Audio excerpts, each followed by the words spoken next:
Hello guys, magandang araw, magandang hapon, magandang gabi sa inyong lahat.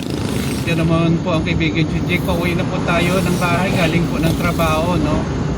From Talisay City, papunta na po tayo ng Bacolod.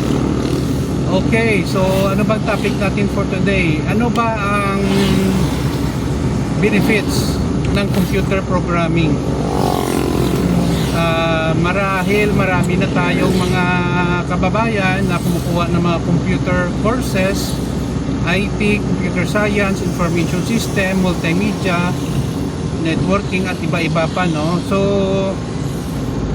well guys, no, being professor sa computer courses, no, nagtuturo po ako ng computer programming at saka sumusulat din ako ng mga books about programming. Isa siguro na pinakamalaking tulong ng computer programming ay nadidevelop po ang ating problem solving skills. Regardless po kung anong programming languages ang gagamitin mo, marami tayong natutunan guys, no? Paano natin i-solve ang problem, no? So having a problem solving skills, malaking tulong guys, no, para ang utak natin ay makapag-isip kung paano natin i-solve ang isang problema. Ikalawa, creativity, no? Creativity in a sense na ang computer programming guys, no, is not only a problem solving skills but also a creative principles, no?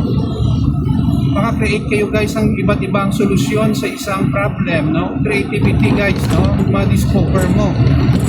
And then pangatlo, nakita ko, computer programming is offer us huge amount of opportunities, no? Magiging computer programmer, web developer, software engineer, project manager, at kung ano-ano pa. So yun po guys, no, ang tatlo lang na mga benepisyo ng computer programming. Marami pa yan, no, na pwede kong maibigay, pero yun lang sa aking palagay ang nakita ko mga benepisyo. So maraming salamat guys. Kung may comment kayo, pakidagdag lang sa comment section ng ating video.